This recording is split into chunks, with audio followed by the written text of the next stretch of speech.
Shock కొట్టే పరిస్థితులకి ఈరోజు తయారైనాయి.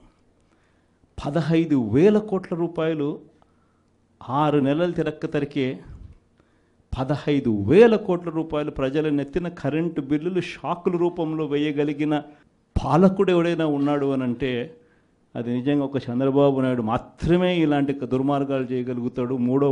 మూడో వ్యక్తి ఎవడు చేయలేని పరిస్థితి. ఆ లెవెల్లో బాధుడే బాధుడు. మరోవైపున చూస్తే ఈ బాధుడుకు తోడు సూపర్ 6లు సూపర్ 7లు అమలు చేయకపోవడానికి తోడు మనం ఇస్తా ఉన్న పథకాలన్నీ కూడా ఇవ్వకుండా వదిలేసినకు దానికి తోడు వీటి అన్నిటికీ తోడు ఇంకా ఏం జరుగుతూ ఉంది? చంద్రబాబు నాయుడు ఎవరైనా ప్రశ్నిస్తే చాలు ఆ ప్రశ్నించే స్వరాన్ని అనగదొక్కుతూ రెడ్ బుక్ రాజ్యాంగం ఈరోజు ఎక్కడ పడితే అక్కడ గ్రామ స్థాయి నుంచి కనిపిస్తూ ఉంది. ఇన్ని విపరీతమైన పరిస్థితుల మధ్య స్కాముల మీద స్కాములు జరుగుతూ ఉన్నాయి. లిక్కర్ మాఫియా, శాండ్ మాఫియా, ప్రతి కాన్స్టిట్యున్సీలోనూ ప్రతి నియోజకవర్గంలోనూ పేకాట క్లబ్బులు, ఇవన్నీ కాక ఏ నియోజకవర్గంలో అయినా కానీ మీకు ఒక ఫ్యాక్టరీ ఉండి ఆ ఫ్యాక్టరీ నడుపుకోవాలన్నా లేదా మీ నియోజకవర్గంలో ఏదైనా మీరు మైనింగ్ చేసుకోవాలన్నా ఏది జరగాలన్నా కూడా ఎమ్మెల్యే దగ్గరికి వెళ్ళి ఎమ్మెల్యేకి డబ్బులు ఇస్తే తప్పునిచ్చి ఈరోజు జరగని పరిస్థితి. ప్రతి విషయంలో కూడా నాకింత నీకింత అని ఎమ్మెల్యే దగ్గర నుంచి మొదలు పెడితే ముఖ్యమంత్రి దాకా పంచుకొని తీసుకుంటా ఉన్న పరిస్థితులు ఈరోజు కనిపిస్తూ ఉన్నాయి. ఈరోజు ఉద్యమ బాట పట్టడానికి, పోరాట బాట పట్టడానికి ఇక సమయం మనమంతకు మనమే ముందుకు తీసుకొని రావాల్సిన పరిస్థితుల్లోకి ఈరోజు మనం అడుగులు వేస్తూ ఉన్నాం. మళ్ళీ ఈ నెల 27వ తారీఖున ఇంకొక కార్యక్రమానికి పిలుపునిస్తా ఉన్నాం. ఈ కార్యక్రమం కరెంటు బిల్లుల మీద షాక్ కొట్టే విధంగా ఏకంగా 15,000 కోట్ల రూపాయలు బాదుడే బాదుడు అనే కార్యక్రమానికి చంద్రబాబు నాయుడు గారు శ్రీకారం చుట్టారు.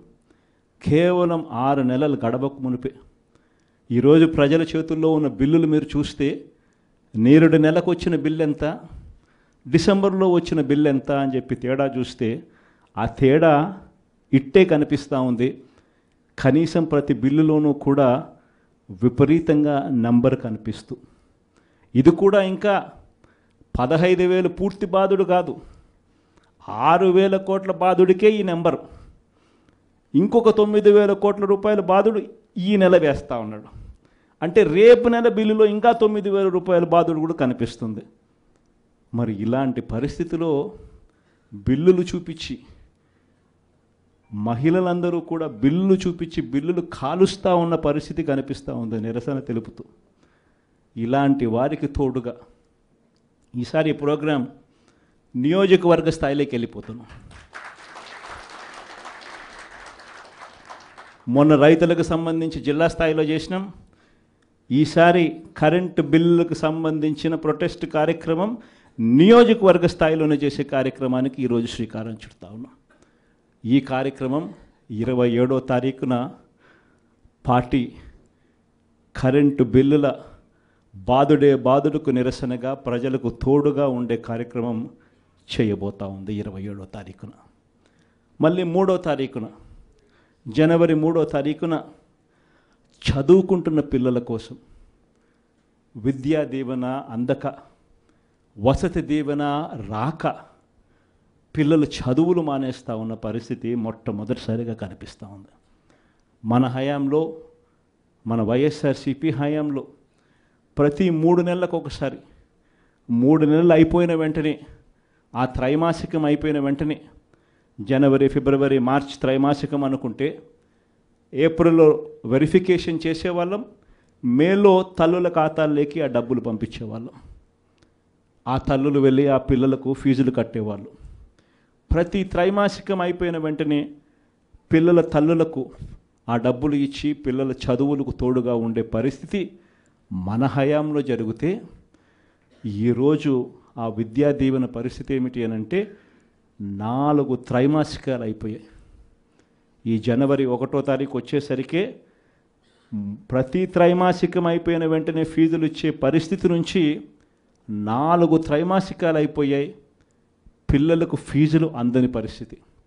మొత్తంగా ఈ ఫీజులకు సంబంధించి 4 త్రైమాసికాలకు సంబంధించిన విద్యా దీవెన దాదాపుగా 2,800 కోట్ల రూపాయలు, వసతి దీవెన కింద మరో 1,100 కోట్లు, దాదాపుగా 3,900 కోట్ల రూపాయలు పిల్లల చదువులకు.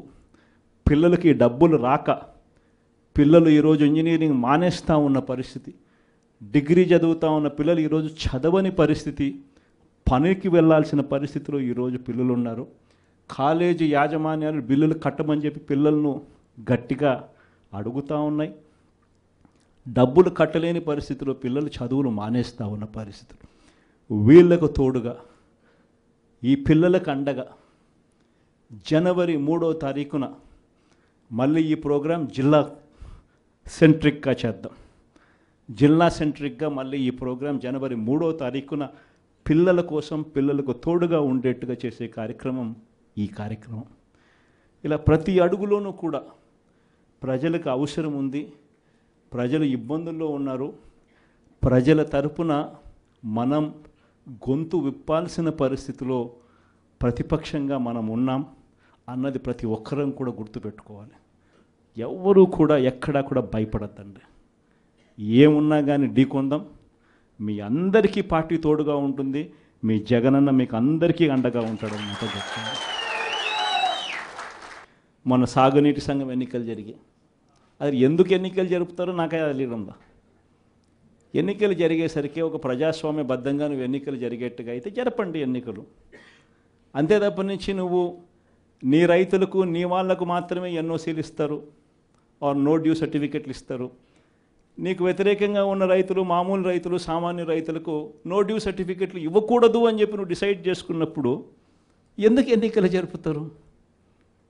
గ్రామ స్థాయిలో ఇవ్వాల్సిన, సచివాలయ స్థాయిలో ఇవ్వాల్సిన విఆర్ఓలు, సచివాలయ స్థాయిలో ఇవ్వాల్సిన నో డ్యూ సర్టిఫికెట్లు సచివాలయ స్థాయిలో ఇవ్వకుండా మండల స్థాయిలోకి వాళ్ళందరినీ తీసుకొని వెళ్ళి ఆ సచివాలయాల్లో ఎవరు విఆర్ఓలు లేకోకుండా మండలాల్లో ఉండేట్టుగా చేసి పోలీసులను కాపలా పెట్టుకొని చేతుల పైకెత్తించి ఎన్నికలంట. ఎందుకు ఈ ఎన్నికలు జరుపుతారు?